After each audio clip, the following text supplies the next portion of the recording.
दोस्तों हमने आपको बताया था कि हम आपको एक जादूगर से मिलाने वाले हैं और हमारे साथ अशोक चिवटे जी हैं। नमस्कार सर। नमस्कार नमस्कार। ये एक यकीनन एक जादूगर है। इनके और इनके पूरी परिवार के लोग ऐसा जादू करते हैं और मैंने जो इनका भी खेत देखा है तो मैं एकदम आश्चर्यचकित हो गया।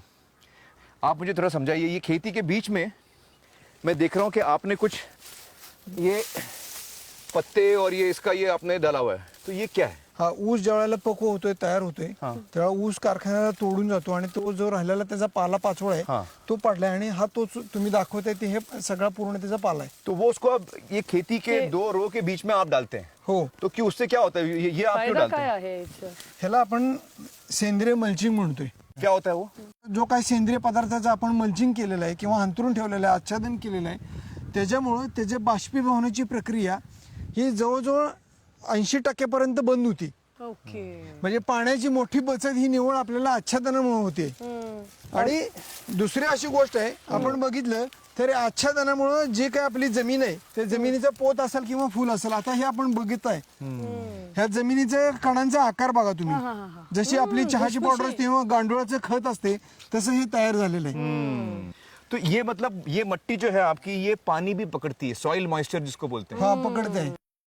ह्या मातीला एक विशिष्ट प्रकारची कणांची रचना तयार झाली आहे हिची, आणि ह्याच्यामुळे जमिनीचा सच्छिद्रपणा आहे किंवा जमिनीची जी केशाकरण शक्ती आहे ती वाढती. आणि ह्याच्यामुळं जो पडणारा पावसाळ्यामध्ये जो पडणारा पाऊस आहे तो पावसाचा प्रत्येक थेंब आणि थेंब हा आपल्या मातीमध्ये मुरणार आहे. तो वाहून जाणार नाही किंवा आपली माती त्याच्याबरोबर चांगली पोत असलेली माती सुद्धा वाहून जाणार नाही, तर ती माती आणि तो पाणी हे धरून ठेवण्याचं काम करणार आहे. दुसरं अशी गोष्ट आहे, आपण हे आता जे आच्छादन आपण जे केलंय त्यामुळे आपलं जमिनीचं तापमान हे नियंत्रित राखले, आणि नियंत्रित राखल्यामुळं जे सूक्ष्मजीव जंतू आहेत किंवा गांडूळ आहेत त्यांनी वर आले. ते जे आपण मल्चिंग जे केले किंवा आच्छादन केले ते त्यांचं खाद्य आहे. ते खाद्याचं रूपांतर करतात आणि ते जे त्यांच्या शरीरातून जे काय पदार्थ बाहेर पडतात किंवा विष्ठा जी बाहेर पडती ती विष्ठा म्हणजे आपल्या पिकाचं अन्न आहे. तर हा आच्छादनाचा आपला सगळ्यात मोठा फायदा आहे की जेणेकरून आपल्याला पिकाला लागणार अन्न हे आपण आच्छादनामधून तयार करू शकतोय आणि पाण्याची पण जवळजवळ 80% आपण बचत करतोय. आणि ह्याच्या कॉस्ट जास्त आहे की कमी आहे हे सगळं? नाही नाही नाही, ह्याची कॉस्टच नाहीये.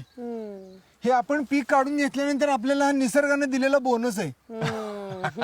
आपण कुठून बाहेरच्या शेतातून आणलेलं नाही, ह्या पिकातून जे मिळाले तेच आपण ठेवले आणि तेच मध्ये आणतो ते आपण. और ये हर किस्म की खेती में काम आएगी ना, सिर्फ ऊस की खेती में नहीं? ऊसाच्या खेतीमध्ये नाही, तुमच्या सोयाबीनच्या खेतीमध्ये येईल, त्यानंतर तुरीमध्ये येईल, कापसामध्ये येईल, गहूमध्ये येईल, ज्वारीमध्ये येईल, प्रत्येकाच्या. अशोक भाऊ, हमने देखा है कि बहुत शेतकरी अपना जो पीक काटने के बाद वो जला देते हैं अपने खेत पे.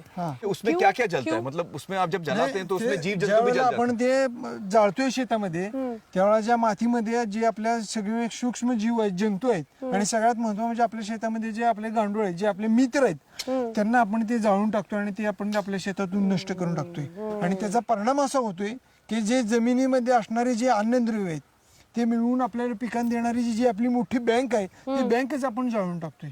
तो अशोक भाऊ, ह्याचा कॉस्ट आणि उत्पन्नाचा फायदा किती आहे? तर ह्या वर्षीचा खर्च आपला हा 6300 रुपये आलाय आणि त्या मानानं आपल्याला मिळालेलं उत्पादन हे आपलं 58 टन मिळालेलं आहे. म्हणजे एक साल में आपका 6000 का खर्चा होता है. एक एकड़ का 6000 का खर्चा है. और आपको पैसे कितने मिलते हैं? 1,60,000च्या आसपास आपल्याला उत्पादन मिळालेलं आहे आणि आपला झालेला खर्च हा 6,500 रुपये. परंतु हा खर्च आणि हे उत्पादनाचं गणित हे एका वर्षातलं नसून माझी मागची 20 वर्षाची ती तपश्चर्या आहे.